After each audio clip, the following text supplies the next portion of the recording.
जय हिंद साथियों। तो यहाँ पर हम आपके लिए पेपर कोड PHIC 102 प्राचीन विश्व की सामाजिक संरचनाएं और सांस्कृतिक पैटर्न की दूसरी क्लास लेकर आए हैं। अगर आपने अभी तक पहली क्लास को नहीं देखा है तो उसको हम आई बटन में ऐड कर देंगे, तो वहां से आप लोग जो है पहली क्लास को कवर कर लीजिएगा।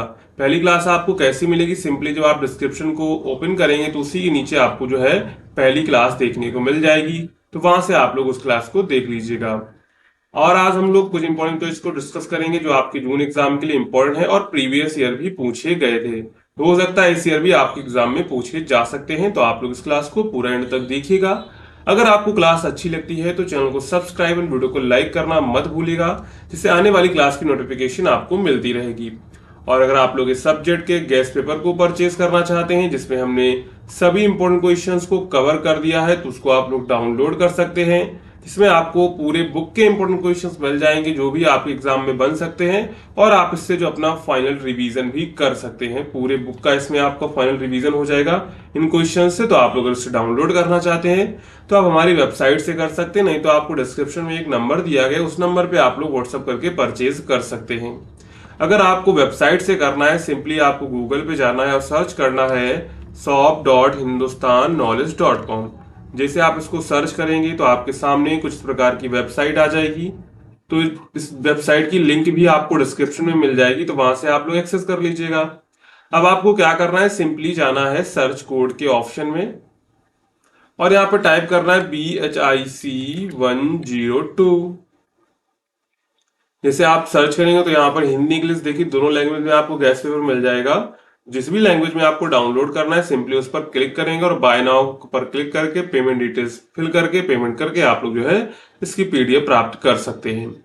अगर आपको कोई प्रॉब्लम होती है तो आप इस नंबर पे व्हाट्सअप या फिर व्हाट्सअप आइकन पर क्लिक करके हमारी टीम को व्हाट्सअप कर सकते हैं, आपकी प्रॉब्लम सॉल्व हो जाएगी। अब यहाँ पर चलते तो यहाँ पर हमारा पहला प्रश्न क्या है, यूनानी समाज में वास्तुकला और दृश्य कला पर एक नोट लिखिए। यानी यूनानी समाज में वास्तुकला क्या होती थी और दृश्य कला क्या होती थी उसके बारे में देखना है। यहाँ पर यूनानी समाज, जिसे हम प्राचीन यूनान के नाम से जानते हैं, दुनिया की सबसे समृद्ध सभ्यताओं में से एक था। इस समाज ने विज्ञान, गणित, राजनीति और विशेष रूप से कला और वास्तुकला में महान योगदान दिया था।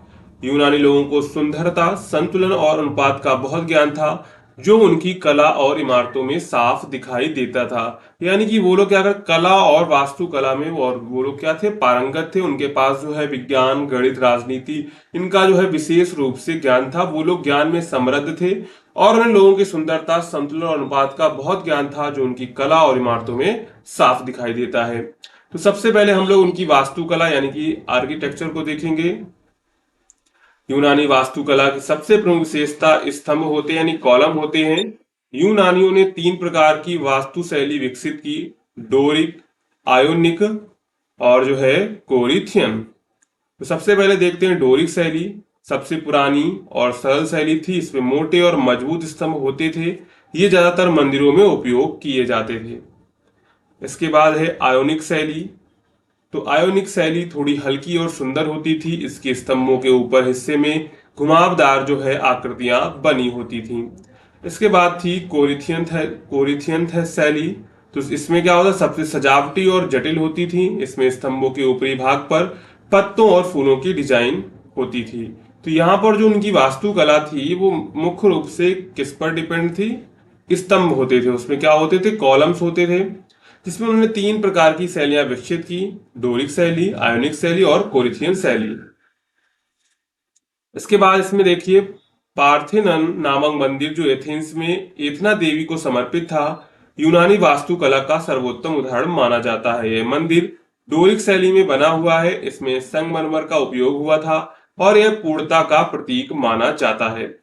तो यहाँ पर वास्तुकला जो उनकी मुख्य रूप से जो है स्तंभ थी यानी कॉलम थी, जिसमें उन्होंने 3 प्रकार की शैली को विकसित किया, डोरिक शैली, आयोनिक शैली और कोरिथियन शैली।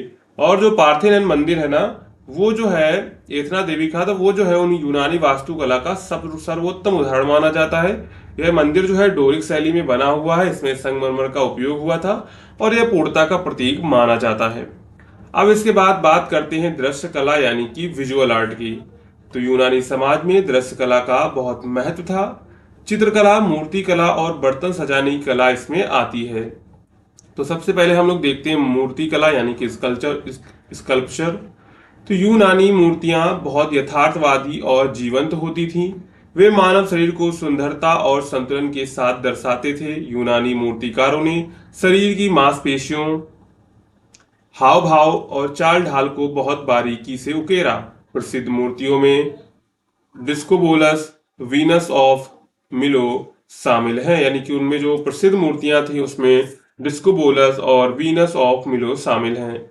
इसके बाद उनकी चित्रकला की बात करें यानी कि पेंटिंग की बात करें तो यूनानी चित्रकला के बहुत कम उदाहरण आज बचे हैं, लेकिन यह दीवारों, बर्तनों और लकड़ी पर की जाती थी। यूनानी बर्तनों पर बनी चित्रकला बहुत प्रसिद्ध है। ये बर्तन दो रंग में होते थे, काले और लाल। इनमें देवी देवताओं, योद्धाओं और दैनिक जीवन के दृश्यों को दिखाया जाता था। इसके बाद है नाट्य कला और रंगमंच। तो यूनानियों ने नाटक और रंगमंच की भी शुरुआत की। खुले रंगमंच बनाए जाते थे जिन्हें हम लोग कहते थे एम्फी थिएटर। ये आधे गोल घेरे में होते थे और पत्थरों की सीढ़ी नुमा बैठकों में लोग बैठते थे। तो यहाँ पर जो विजुअल आर्ट में क्या क्या शामिल है, नाट्यकला और रंगमंच, चित्रकला और मूर्ति कला, स्कल्पचर। अब यहाँ पर हम लोग फाइनल निष्कर्ष लेंगे और अपना आंसर समाप्त करेंगे। यूनानी समाज में वास्तुकला और दृश्यकला केवल सुंदरता का माध्यम नहीं था, बल्कि ये धार्मिक, सांस्कृतिक और बौद्धिक जीवन का हिस्सा थी। उन्होंने ऐसी कलाएं बनाई जो आज भी लोगों को प्रेरित करती हैं। उनकी सोच में सौंदर्य, तर्क और संतुलन का मेल था, जो आज की कला और वास्तुशास्त्र की नींव बनी। यूनानी कला और वास्तुकला की है परंपरा बाद में जो है रोमन साम्राज्य और पुनर्जागरण काल की यूरोपीय सभ्यता में जारी रही।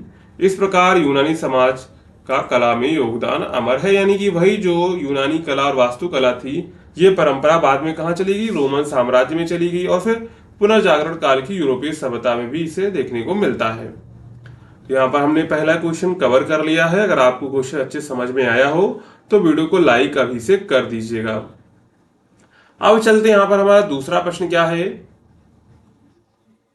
मध्य पाषाण संस्कृति की व्याख्या कीजिए और उसके महत्व की चर्चा यहाँ पर आपको करनी है। यानी कि जो मध्य पाषाण युग की संस्कृति है उसकी व्याख्या करनी है और उसका क्या महत्व है उसको देखेंगे। तो मध्य पाषाण युग यानी कि मेसोलिथिक एज प्राचीन मानव इतिहास का एक महत्वपूर्ण चरण है। यह युग जो है पुरा पाषाण युग और नव पाषाण युग के बीच आता है। इसका समय लगभग जो है 9000 ईसा पूर्व से 4000 ईसा पूर्व तक माना जाता है। इस समय मनुष्य शिकारी और खाद्य संग्राहक से धीरे धीरे कृषि और पशुपालन की ओर बढ़ रहा था। यानी इस समय जो मनुष्य शिकारी और खाद्य संग्राहक से धीरे धीरे किधर बढ़ रहा था, कृषि और पशुपालन की ओर बढ़ रहा था। तो सबसे पहले यहाँ पर देखेंगे मध्य पाषाण संस्कृति की विशेषताएं। यहाँ पर जो है औजारों का विकास होना शुरू हो चुका था। इस युग में लोग छोटे और तेज पत्थरों से बनाए गए औजारों का उपयोग करने लगे थे। इन्हें माइक्रोलिथ कहते हैं। ये पत्थर के औजार नुकीले होते थे और तीरों, भालों या लकड़ी के हत्थों में फिट किए जाते थे। इसके बाद खास संग्रहण और शिकार। लोग अभी भी मुख्य रूप से शिकार, मछली पकड़ने और जंगली फूल, फल, बूटियां, बीज आदि इकट्ठा कर अपना पेट भरते थे। लेकिन अब उन्होंने आंशिक कृषि करना और कुछ जानवर पालना भी शुरू कर दिया था। इसके बाद उन्होंने आवास और जीवन शैली अपनाना शुरू कर दिया था। इस समय के लोग गुफाओं और झोपड़ियों या पेड़ों के पास रहते थे। उन्होंने अस्थायी बस्तियां बनाना शुरू कर दिया था, जिससे स्थायी जीवन की नींव पड़ी। यानी कि उन्होंने अस्थायी बस्तियां बनाना शुरू कर दिया था, जो आगे चलकर जो है स्थायी बस्तियों में बदलने लगे थे।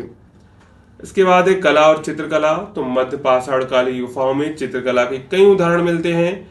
भीमबेटका की गुफाओं मध्य प्रदेश में जानवरों, शिकार, नृत्य और दैनिक जीवन से जुड़े सुंदर चित्र मिले हैं। इससे पता चलता है कि जो है उस समय के लोग कलात्मक भी थे। दफनाने की प्रथा शुरू हो चुकी थी। इस युग में लोग अपने मृतकों को दफनाने लगे थे। इससे पता चलता है कि वे मृत्यु के बाद जीवन या आत्मा में विश्वास करने लगे थे। अब इसके बाद अगर हम लोग देखें भारत में, तो मध्य पाषाण युग के प्रमुख स्थल कौन से हैं भारत में, तो सबसे पहला है भीमबेटका। यहाँ चित्रकला और माइक्रोलिथिक औजार मिले हैं। इसके बाद बागोर जो राजस्थान में है, यहाँ लोग जो है पशुपालन करते थे और कुत्तों को पालते थे। इसके बाद आहार, लंगहनाज, कुहू तेरी यानी कि दक्षिण भारत में है। इन जगहों पर क्या है, औजार और निवास स्थान मिले हैं। कहाँ कहाँ मिले हैं, आहार, लंघनाज और कुहुत और तेरी, ये दक्षिण भारत में है। और इन जगहों पर क्या मिला है, औजार और जो है निवास स्थान उनके देखने को मिले हैं। इसके बाद देखते हैं मध्य पाषाण संस्कृति का महत्व क्या है। यहाँ पर क्या हुआ, यहाँ पर परिवर्तन की शुरुआत हुई। यह युग बदलाव का युग था। मानव जीवन में शिकार और भोजन संग्रह से खेती और पशुपालन की ओर बदलाव इसी युग में शुरू हुआ था। इसके बाद औजारों में प्रगति, यानी कि माइक्रोलिथ जैसे छोटे और धारदार औजार बनाना मनुष्य की बौद्धिक प्रगति को दर्शाता है। इसके बाद एक कला और चेतना का विकास जो है इस युग में हुआ। चित्रकला और शवदाह जैसी प्रथाएं इस बात की गवाही देती हैं कि मध्य पाषाण युग के लोग केवल भौतिक नहीं बल्कि मानसिक और आध्यात्मिक रूप से भी विकसित हो रहे थे। इसके बाद स्थायी जीवन की नींव पड़े। यहाँ पर अस्थायी बस्तियां बनाकर मानव ने स्थायी जीवन की शुरुआत की और आगे चलकर गांव और सभ्यताओं का आधार बनी थी। तो यहाँ पर हमने क्या क्या देख लिया, हमने देख लिया मध्य पाषाण संस्कृति का महत्व, प्रमुख स्थल, इसकी प्रमुख विशेषताएं, और इसके बाद हम लोग फाइनल निष्कर्ष लेकर अपना आंसर समाप्त करेंगे। यहाँ पर निष्कर्ष लिखेंगे, मध्य पाषाण संस्कृति मानव इतिहास में एक संक्रमण काल थी जिसमें पुराने जीवन से नए जीवन की ओर कदम बढ़ाया गया। यह युग छोटा जरूर था लेकिन इसका योगदान बहुत बड़ा है। इस समय की प्रकृति ने नवपाषाण युग और आगे की सभ्यताओं की नींव रखी। इसलिए मध्य पाषाण संस्कृति को मानव विकास के क्रम में एक अहम मोड़ कहा जा सकता है। तो यहाँ पर हमने दो क्वेश्चंस को बिल्कुल अच्छे से कवर कर लिया है। ये क्वेश्चंस आपके एग्जाम के लिए इंपॉर्टेंट हैं, तो इनको आप जरूर अच्छे से तैयार कर लीजिएगा, ठीक है। और अगर आपको इसकी पीडीएफ डाउनलोड करनी है ना, तो आप टेलीग्राम को ज्वाइन कर लीजिए, ठीक है।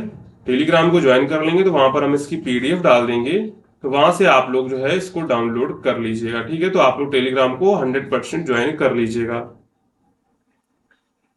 इसके बाद यहाँ पर हमारा तीसरा प्रश्न है। तीसरा प्रश्न क्या कह रहा है, मध्य तथा पश्चिम एशिया के प्रमुख खानाबदोश समूह का परिचय दीजिए। तो खानाबदोश क्या होते हैं, खानाबदोश समूह वे होते हैं जो एक से दूसरे स्थान पर जो है पशुपालन या फिर जीवन यापन के लिए एक से दूसरे स्थान पर जाते रहते हैं, उन्हें कहते हैं खानाबदोश।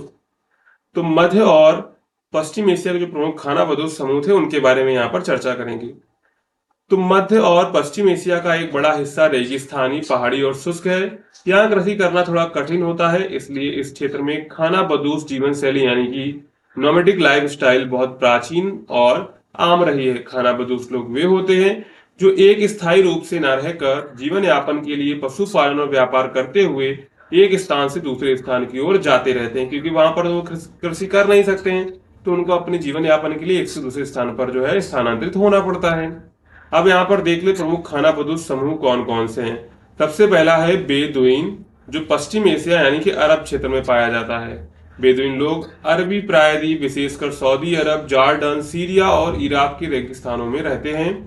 ये ऊंट, भेड़ और बकरी पालते हैं। ऊंट को रेगिस्तान का जहाज कहा जाता है और ये जो है बेदुइनों के जीवन का अभिन्न हिस्सा है। वे तंबू में रहते हैं और रेगिस्तान में पानी और चारे की तलाश में घूमते हैं। बेदुइन समाज जो है कबीलाई होता है और जहाँ हर कबीले का मुखिया होता है, यानी कि बेदुइन जो समाज है ना, वहां पर वो कबीलाई समाज है और उसमें कोई एक जो है कबीले का मुखिया होता है। ये लोग क्या क्या पालते हैं, ऊंट, भेड़, बकरी पालते हैं, क्योंकि वहां पर इतना पानी है नहीं, इसलिए उनको जो है ऊंट, भेड़, बकरी को पालना पड़ता है कि कृषि वहां पर कर नहीं सकते वो लोग। और जो है वो लोग वहां पर रेगिस्तान में जो पानी और चारे की तलाश में इधर उधर घूमते रहते हैं। इसके बाद है कुर्द। तो ये जो है मध्य एशिया और पश्चिम एशिया के बीच में है। कुर्द लोग जो तुर्की, इराक, ईरान और सीरिया के पहाड़ी इलाकों में रहते हैं। ये पारंपरिक रूप से अर्ध खानाबदोश होते हैं जो गर्मियों में पहाड़ों और सर्दियों में मैदानी इलाकों में रहते हैं। कुर्द पशुपालन और खेती दोनों करते हैं। यह समूह एक अलग भाषा यानी कुर्द देश और संस्कृति को रखता है, लेकिन आज भी उनका कोई स्वतंत्र देश नहीं है, ठीक है।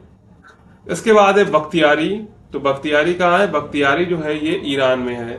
बख्तियारी लोग ईरान के जागरोस पर्वत क्षेत्र में रहते हैं। ये जो है पशुपालक खानाबदोश होते हैं जो मौसम के अनुसार ऊंचे और निचले इलाकों में अपने झुंडों के साथ घूमते हैं। ये लोग मजबूत सामूहिक जीवन जीते हैं और उनके पास परंपरागत पोशाक और संगीत होते हैं।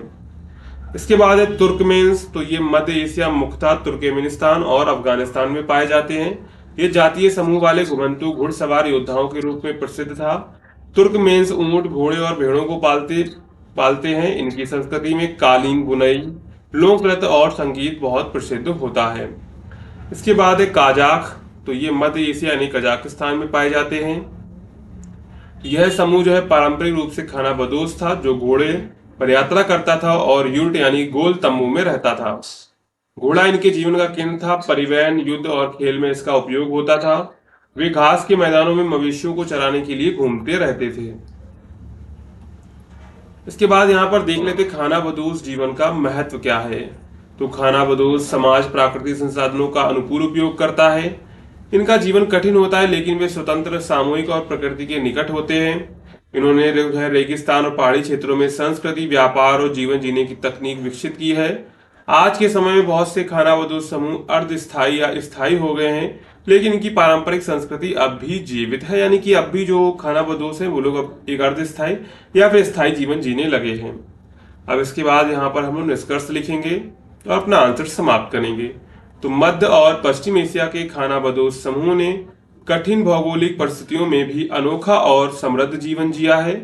इनका इतिहास, सांस्कृतिक और जीवन शैली आज भी लोगों के लिए आकर्षण और अध्ययन का विषय है। ये समूह उत्साह, अनुकूलता और आत्मनिर्भरता के प्रतीक हैं, जो मानव सभ्यता के विकास में महत्वपूर्ण रहे हैं।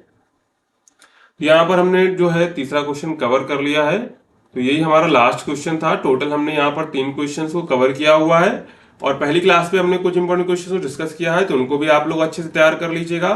और अगर आपको वीडियो पसंद आई हो तो वीडियो को लाइक करिएगा, चैनल को सब्सक्राइब करिएगा। तो चलिए मिलते हैं अगली क्लास में।